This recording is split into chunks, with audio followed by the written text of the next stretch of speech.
नमस्कार दोस्तों, Bihar education hub में आपका स्वागत है। मैं कृति कुमारी आज आपके सामने खेल योग इकाई 3 लेकर आई हूँ। तो चलिए शुरू करते हैं। हेडलाइन दिया है योग।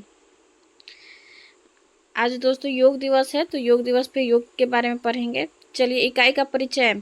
योग स्वस्थ शरीर एवं स्वस्थ मस्तिष्क के विकास में हमारा सहयोगी है। प्रश्न रहने के लिए अच्छा स्वस्थ सकारात्मक व्यवहार और मानसिक शांति बहुत आवश्यक है।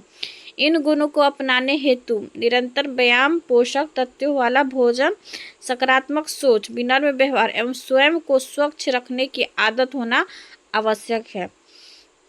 इस इकाई में हम योग के विभिन्न पक्ष सीखेंगे, जैसे एक संवेदनशील व्यक्ति कैसे बने, दूसरों का ध्यान कैसे रखें एवं किस प्रकार अपने शरीर को शक्तिशाली एवं लचीला बनाए तथा मन को कैसे शांत रखें। चलिए दोस्तों, ये देखिए, ये आसन कर रहा हुआ है। चलिए दोस्तों, अध्याय 6 देखते हैं। दैनिक जीवन के लिए योग। योग एक प्रश्न रहे, कैसे खुश रहा जाता है। चलिए उसके बारे में पढ़ते हैं। प्रश्न रहने के लिए हम प्रतिदिन कई गतिविधियां करते हैं, जैसे खेलना, बागवानी करना, चित्रकारी करना तथा गायन। उन समस्त गतिविधियों पर सही का निशान लगाइए जिनमें आपको आनंद आता हो। चलिए दोस्तों, तो आप देख सकते हैं ये क्या कर रहा है, पेड़ लगा रहा हुआ है ना। तो आपको किस चीज़ में अच्छा लगता है? बागवानी करना अच्छा लगता है, या दोस्तों के साथ खेलना अच्छा लगता है, या पालतू पशुओं के साथ खेलना? आपको जो अच्छा लगता है आप उसमें टिक लगा देंगे। दोस्तों, मुझे बागवानी करना अच्छा लगता है, तो मैं बागवानी पे टिक लगाऊंगी। चलिए, चित्रकारी अच्छा करना अच्छा लगता है, नृत्य करना एवं गीत गाना, पानी में खेलना। तो दोस्तों, मुझे ये तो तीनों ही अच्छे लगते हैं, तो मैं तीनों में टिक लगा दूंगी। चलिए, घर में परिवार के साथ भोजन करना, पढ़ाई करना, कहानियाँ सुनना। मुझे भी ये तीनों पसंद है, तो मैं तीनों पे टिक लगा दूँ।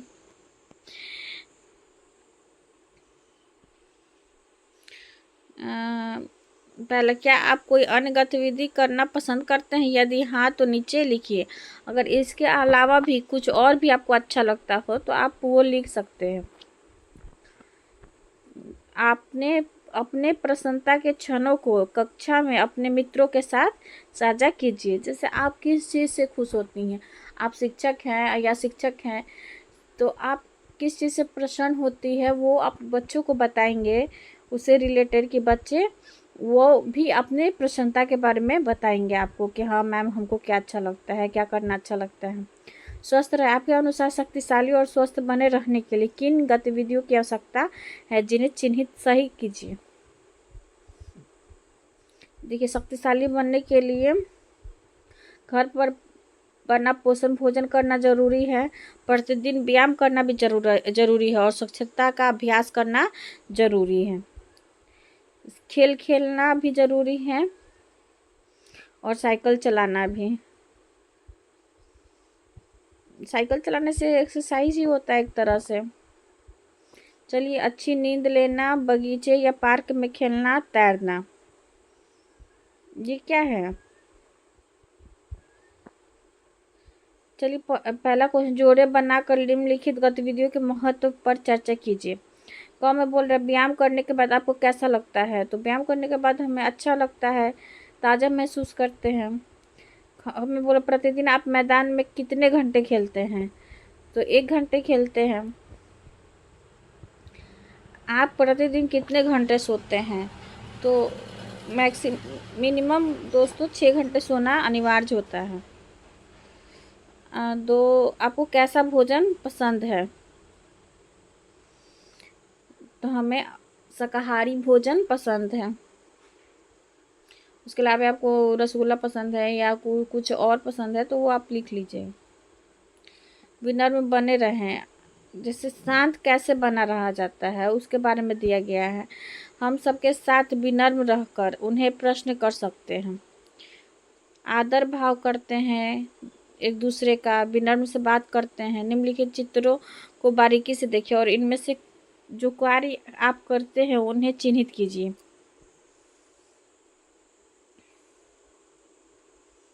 इनमें से आप जो कार्य करते हैं उन्हें चिन्हित। आभार प्रदर्शित करना, बड़ों की सहायता करना, बड़ों का आदर करना,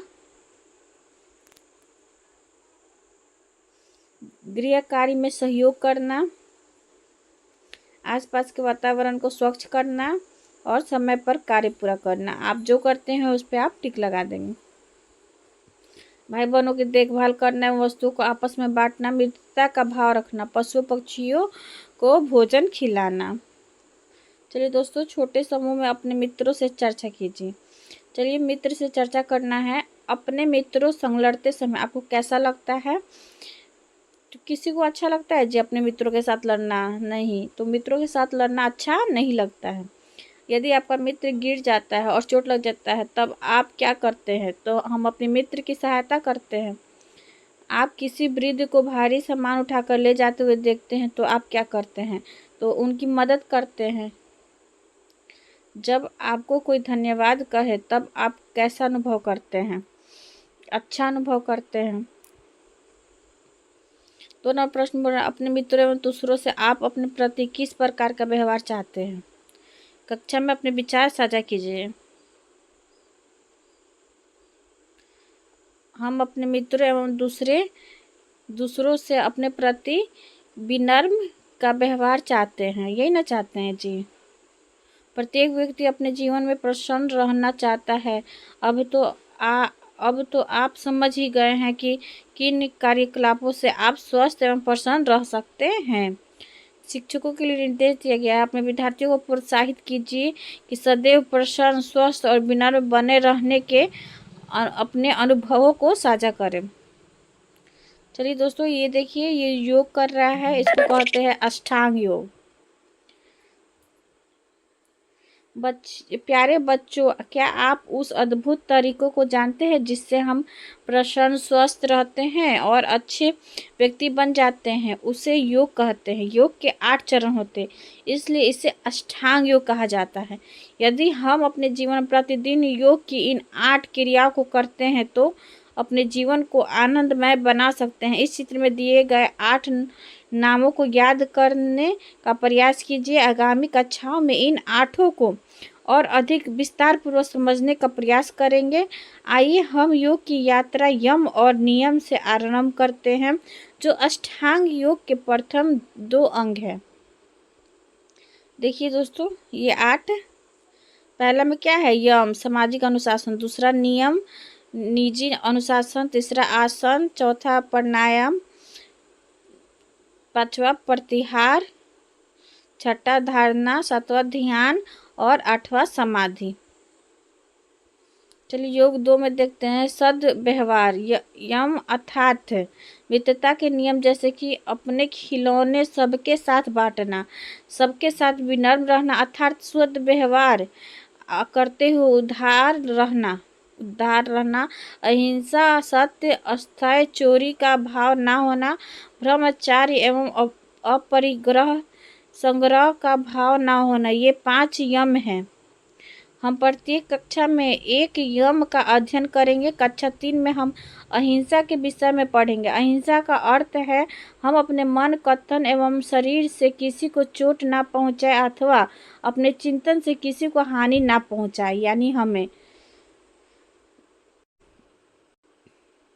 सभी मनुष्यों, पशुओं, पक्षियों एवं पौधों के प्रति दयालुता का भाव होना चाहिए। सिद्धार्थ की निम्नलिखित कहानी इसका एक उत्तम उदाहरण है। सिद्धार्थ की दयालुता। एक समय की बात है, कौशल देश नाम के साम्राज्य में 2 राजकुमार रहते थे। राजकुमार सिद्धार्थ अपनी दयालुता तथा मित्रवत व्यवहार के कारण पहचाने जाते थे। उनका भाई राजकुमार देवदत्त अपने क्रूर और दुष्ट स्वभाव के कारण पहचाना जाता था। एक दिन जब राजकुमार अपने धनुष बाण से खेल रहे थे, तब देवदत्त ने एक बहुत सुंदर हंस पर निशाना लगाया जो उनके ऊपर से उड़ रहा था। इससे पहले कि सिद्धार्थ कुछ कर पाते, हंस को बाण लग गया। वह हंस घायल होकर गिर पड़ा। तुरंत सिद्धार्थ ने कुछ रक्षकों के साथ लेकर घायल हंस की ओर कदम बढ़ाया। हंस को उठाया, प्यार से सहलाया और उसकी चोट का उपचार एवं रख रखाव किया। सिद्धार्थ ने उस हंस की तब तक सेवा सुरक्षा की जब तक कि उसके घाव ठीक नहीं हो गए, और जब हंस बिल्कुल ठीक हो गया तब उन्होंने उसे अपने परिवार से मिलने हेतु छोड़ दिया। गतिविधि: अपने मित्रों के साथ छोटे समूह में चर्चा करें। कौन बोल रहा है? इस कहानी में राजकुमार सिद्धार्थ, राजकुमार देवदत्त में से किसका चरित्र आपको अच्छा लगा? तो राजकुमार सिद्धार्थ का। खब बोल रहा है, यदि आप सिद्धार्थ की जगह होते तो आप क्या करते? तो हम भी यही करते ना, सिद्धार्थ की जगह होते। अपने मित्रों के साथ उन अवसरों को साझा कीजिए जब अपने दूसरों की मदद की थी। दूसरा नंबर बोला, कहानी को अपने घर पर सुनाइए और निम्न बिंदुओं पर चर्चा कीजिए। क में बोला, जब हमें कोई प्रताड़ित करता है तब हमें कैसा लगता है। ख में बोल रहे, यदि पूर्व में हमने किसी को दुखी किया है तो हमें क्या करना चाहिए। ग में बोल रहे, अपने आसपास के प्राणियों, पशु पक्षियों एवं पौधों के प्रति हम दयालुता का भाव कैसे रख सकते हैं। जब हम दूसरे लोगों के प्रति उदारता और संवेदनशील व्यक्त करते हैं तो हमें बहुत ही सुखद अनुभूति होती है। यही अहिंसा है। इसी प्रकार हमें भी दूसरों के प्रति और प्रकृति, पशु पक्षी एवं जीव जंतुओं के प्रति दयावान और संवेदनशील होना चाहिए। शिक्षकों को लिए निर्देश दिया गया है। अहिंसा से संबंधित बहुत सी कहानियां प्रचलित है। बच्चों को ऐसी की कहानी सुनानी चाहिए जिससे उन्होंने प्रकृति, पशु पक्षियों, पेड़ पौधों के लिए संवेदनशील व्यवहार का विकास हो। बच्चों को ऐसा अनुभव साझा करने के लिए प्रोत्साहित करें। आशा है आप सभी को सिद्धार्थ की कहानी बहुत पसंद आई होगी और आप पर इसका प्रभाव पड़ा होगा। आइए अब एक और कहानी सुनते हैं और स्वच्छता की अवधारणा के प्रति अपनी समझ बनाते हैं। योग 4 नियम दिया गया है। अच्छी आदतों को विकसित करने के लिए हमें प्रतिदिन बहुत से अवसर मिलते हैं।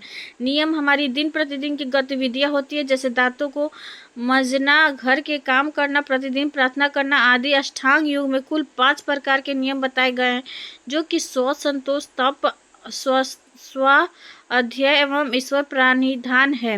हम प्रत्येक कक्षा में एक नियम पढ़ेंगे। कक्षा 3 में हम जिस नियम का अध्ययन करेंगे वह है शौच अर्थात अपना शरीर, अपना मन और अपने आसपास के वातावरण को स्वच्छ रखना। हमें प्रतिदिन स्नान करना चाहिए, दांतों को मांजना चाहिए, हाथ धोने चाहिए आदि, ताकि हमारा शरीर स्वच्छ रहे। हमें अपना मन भी एकदम साफ रखना चाहिए, विनम्र व्यवहार करते हुए गुस्सा नहीं होना चाहिए और विनम्रता के शब्दों का उपयोग करना चाहिए। मेले में लड्डू कहानी के माध्यम से आप यह समझ सकेंगे कि स्वच्छता का क्या महत्व है। आइए पढ़ते हैं। क्या आप जानते हैं, अच्छी आदतें उस नदी के समान है जो कि पत्थरों पर भी निशान बना देती है, परंतु उसके लिए हमें प्रतिदिन कई वर्षों तक अभ्यास करना होता है।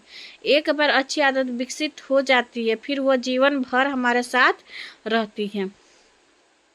मेले में लट्ठू। आशा एक नन्ही सी लड़की है जिसको तरह तरह के स्वादिष्ट व्यंजन खाने का बहुत शौक है। मिठाई और इसी तरह के अन्य व्यंजन खाने में आशा को बहुत आनंद आता है। एक बार की बात है, आशा अपनी माँ के साथ एक मेला देखने के लिए गई। गांव के इस मेले में बहुत सी दुकानें थी, कहीं खिलौने बिक रहे थे तो कहीं मिठाइयाँ। एक दुकान पर आशा को लड्डू दिखाई दिए। आशा को लड्डू बहुत पसंद थे। उसकी माँ ने आशा को लड्डू खरीद कर दिए, परंतु साथ ही यह कहा कि लड्डू घर जाकर ही खाना और खाने से पहले हाथ जरूर धो लेना।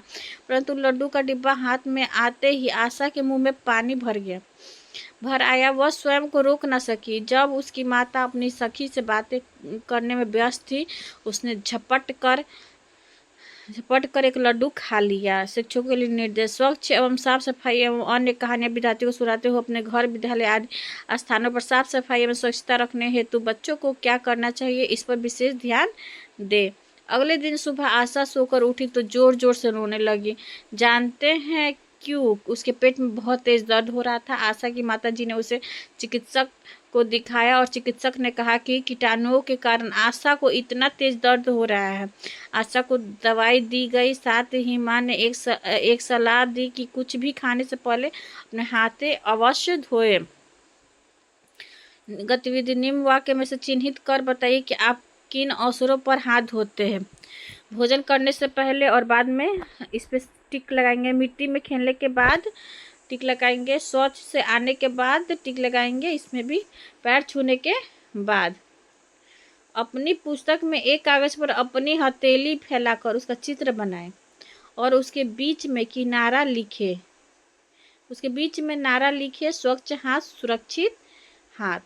तो दोस्तों क्या करना है, हाथ का चित्र बनाना है। देखिए यहाँ पे दिया गया है और बीच में ऐसे सुरक्षित, स्वच्छ हाथ और सुरक्षित हाथ, ऐसे आपको चित्र बनाना है, गतिविधि करना है। यहाँ पे देखिए खाली स्थान दिया गया है, इसी में आपको बनाना है। योग 5 में दे रहा है, आपके द्वारा प्रतिदिन की जाने वाली गतिविधियों को चिन्हित करें। सुबह शाम दांतों में मंजन करना, टिक लगाएंगे। स्नान करना, टिक लगाएंगे। मित्रों के साथ मधुभाषी होना, खाना खाने से पहले हाथ धोना, कहानी सुनना, भाई बहनों से लड़ाई नहीं करना, खुशी खुशी अपनी वस्तुएं सबके साथ बांटना, सूर्य उदय के दर्शन करना और खांसते समय अपने मुंह को हाथों से ढकना। 10 नंबर, व्यर्थ सामान को कचरा पात्र में फेंकना। ये सभी गुड हैबिट्स हैं। कुछ आदतें, भोजन कैसे किया जाए। भोजन परिवार के साथ बैठकर किया जाना चाहिए। हाँ, किस प्रकार सोना चाहिए, कोई अच्छी कहानी पढ़ते हुए या सुनते हुए जल्दी सो जाना चाहिए। भोजन से पूर्व प्रार्थना करनी चाहिए और कुछ भी थाली में परोसा गया उसे खुशी खुशी ग्रहण करना चाहिए। सोने से पूर्व टीवी अथवा अन्य इलेक्ट्रॉनिक उपकरणों का उपयोग नहीं करना चाहिए। भोजन व्यर्थ नहीं छोड़ना चाहिए, जितना आवश्यकता हो उतना ही थाली में लेना चाहिए। सूर्य उदय से पूर्व जगना चाहिए। ये सब क्या है, गुड हैबिट्स है, अच्छी आदतें हैं। तो धन्यवाद दोस्तों। अगर अभी तक आपने मेरा चैनल सब्सक्राइब नहीं किया तो प्लीज़ मेरे चैनल को सब्सक्राइब कीजिए, क्योंकि इससे रिलेटेड वीडियो आप तक पहुंच पाए। धन्यवाद।